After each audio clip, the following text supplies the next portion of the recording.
Hai, namaku Cintana Amara Satmoko, biasa dipanggil Cinta. Aku merupakan mahasiswa Sosiologi UKSW tahun 2020. Pada kesempatan kali ini, aku mau membahas dan mengangkat suatu kasus yang masih menjadi polemik yang cukup dipermasalahkan di dalam masyarakat, yaitu mengenai keperawanan. Bila membicarakan masalah keperawanan, itu pasti tentu saja akan berkaitan langsung dengan yang namanya selaput darah. Nah, biasanya masyarakat ini mengartikan keperawanan seorang wanita itu dapat dilihat dari kondisi selaput darah tersebut masih utuh atau tidak.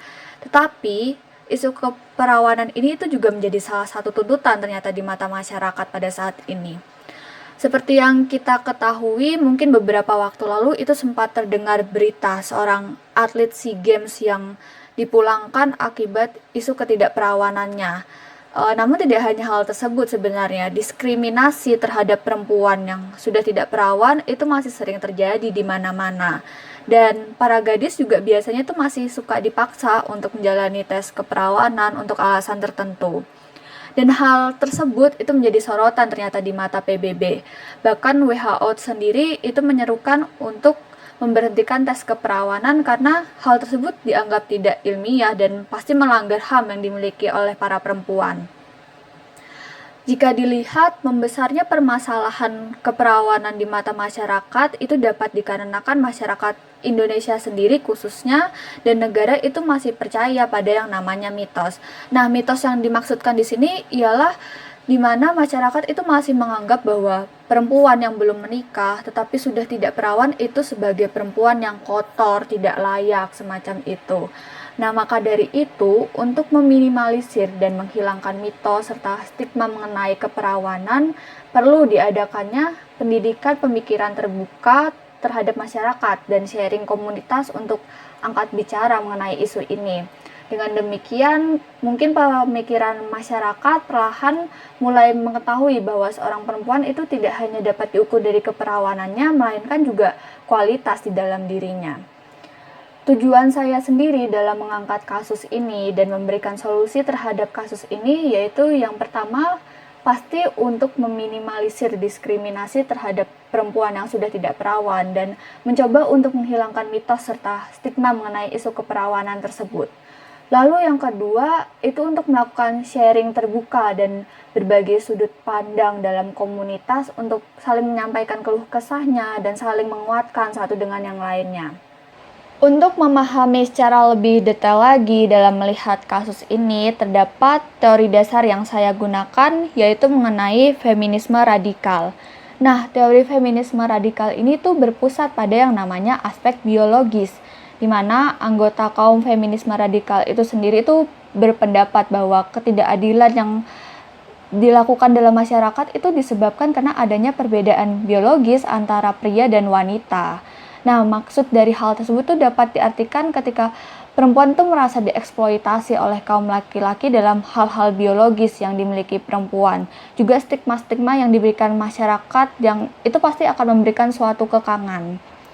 Nah, dampak dari adanya gerakan feminisme ini itu dapat dilihat dari adanya gerakan yang lahir sebagai gerakan reaksioner atau bukan hanya gerakan yang bersifat teoritis saja tetapi juga aksi gitu dan perjuangannya terlihat secara nyata. Dengan adanya ilmu ini, kaum perempuan itu mulai disadarkan bahwa kodratnya selama ini itu ternyata telah dimanipulasi dengan maksud perempuan itu harus menawarkan dan secara intensif memperjuangkan gerakan makna posisi dan potensi sebenarnya kaum perempuan itu sendiri. Keperawanan yang dimiliki oleh seorang perempuan itu pasti berkaitan dengan yang namanya aspek biologis, seperti yang dikatakan oleh feminisme radikal tadi, di mana biologis yang dimiliki merupakan harta karun pribadi dari setiap individu.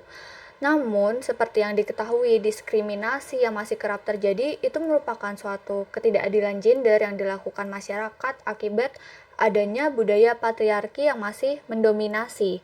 Nah, padahal seperti yang kita ketahui bahwa seorang perempuan kehilangan keperawanannya itu tidak pasti karena disengaja, melainkan juga dapat terjadi akibat kecelakaan yang dialami atau bahkan perempuan tersebut pernah menjadi korban gitu. Nah, sesuai dengan adanya gerakan feminisme radikal, para perempuan yang terkena diskriminasi mulai dapat meruntuhkan stigma dan tuntutan yang ada pada masyarakat. Kodratnya terlalu dimanipulasi dengan diskriminasi yang diterima.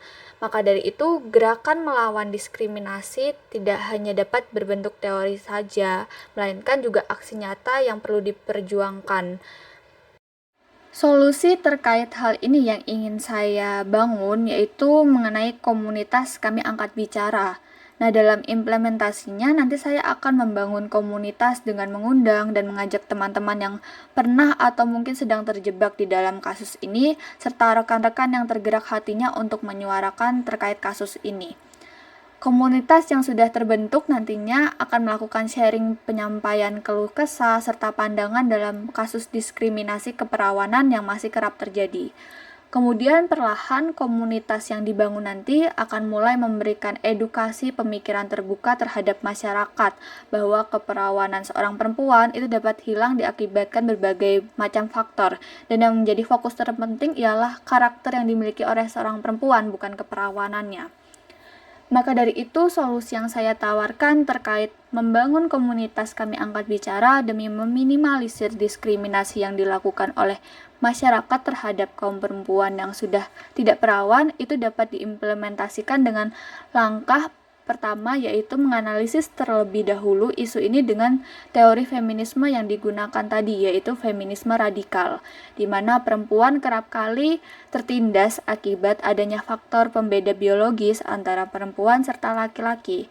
Hal tersebutlah yang harus diruntuhkan karena kualitas seorang perempuan tidak hanya diukur dari keperawanannya saja, melainkan kualitas dalam diri mereka juga. Sekian pemaparan sudut pandang dari saya dan solusi yang ingin saya bangun. Bila mana bukan anak muda yang mulai menyuarakan ketidakadilan gender serta diskriminasi, lalu siapa lagi? Yuk, mulai dari kita, coba untuk mulai angkat bicara. Terima kasih.